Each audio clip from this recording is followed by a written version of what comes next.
Hello, dears, and welcome to Al-Hussaini Virtual Lab Pathology Talks, Tips, and Practical Tips. What I'm going to be sharing with you today is a nice example of a rare tumor, high-grade astrocytoma with piloid features arising years later after pilocytic astrocytoma. In 2008, this 15-year-old female patient was discovered to have posterior fossa mass, and this is the gross total resection specimen from the posterior fossa mass. And as you can see here from the low power magnification, we have this proliferation of a tumor forming short fascicles, and there is calcification here. And as you can see, the tumor is really pink in color. Now, on higher power magnification, the tumor is composed of proliferation of those cells with really long processes, long hair-like structures. These are the piloid cells of the pilocytic astrocytoma. In other areas, abundance of Rosenthal fibers. Wherever you go, we have Rosenthal fibers. These are the thick fibers that we can see here that are so intensely pink in color. To me, I always remember fungal structures when I see the Rosenthal fibers. In other areas, there is hyalinization of the blood vessels. And what does that mean? This means that the tumor is long-standing.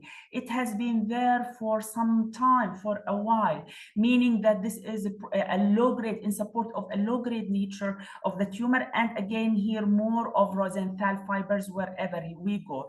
Now, just focally, there was this cystic-like areas with the second component, or the second cellular morphology that we see in pilocytic astrocytoma, with cells in a way resembling the oligodendroglial cells. There was no evidence of mitosis in the tumor back in 2008, no microvascular proliferation, and no necrosis.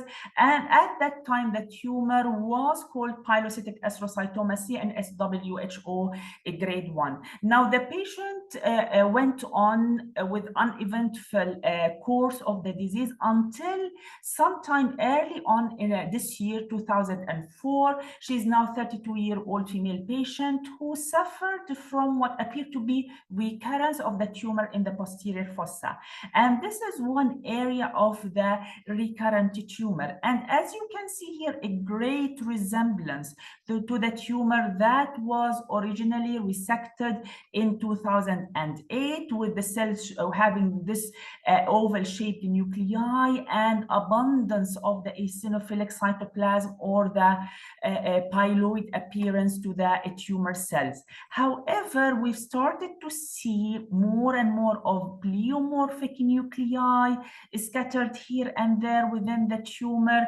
In other areas, more of anaplastic features, so atypical nucleus here, another atypical nucleus here, and a third here, and some microcystic degeneration in the background, and mitotic figures now can be easily identifiable among those pleomorphic cells in the background, and the vacuolar, some vacuolar degeneration in the background. Again, here more resemblance to the piloid feature that we've encountered in the initial tumor in 2008, where we have long hairy processes of the tumor cells, but again showing those microcystic areas, albeit this time the nuclei are extremely pleomorphic. And in other areas, highly cellular tumor, pleomorphic hyperchromatic nuclei are seen easily, and certainly these are not features of the typical pilocytic astrocytoma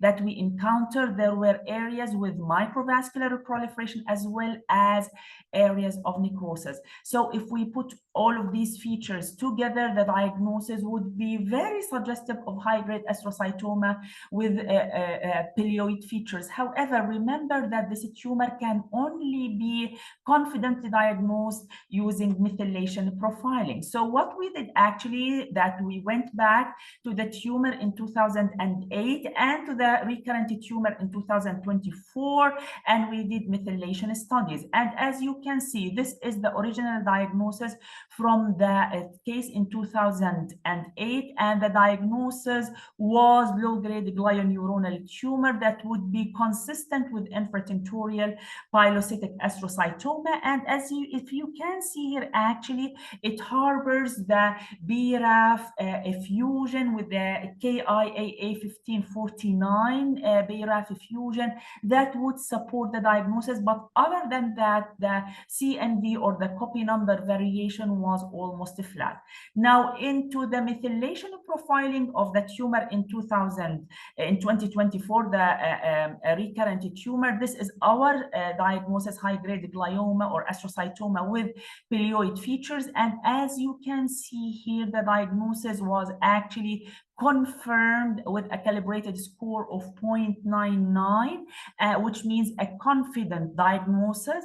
And then we still see the same BRAF fusion, but in addition, we've noticed the presence of deletion of the CDKN2A/B, which is typically described in the cases of high-grade astrocytoma with piloid features. We went back and did ATRX because these are known to be mutant with loss of a nuclear staining in the high-grade astrocytoma with piloid features.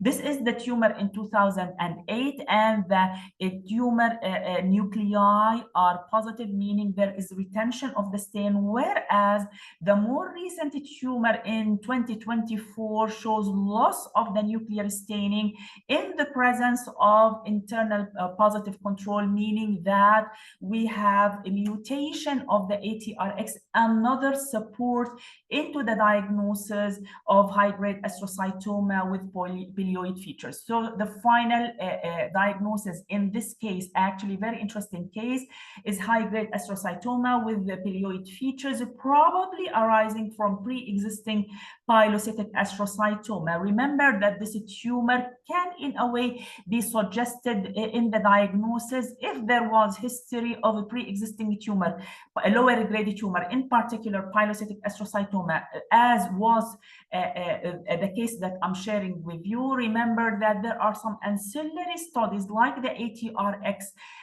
loss of a nuclear staining that can help to support the diagnosis actually of high-grade astrocytoma with piloid features. However, the ultimate diagnosis can only be made through methylation. Now, according to the few reported cases that are available in literature, it appears that the high-grade astrocytoma with piloid features is graded as best regarded as WHO grade 3 tumor, although it shows features that are similar to glioblastoma. There is increased cellularity, pleomorphism, mitosis, microvascular proliferation, as well as necrosis. I hope you find this tip useful and this case interesting to use it in your daily practice. Thank you.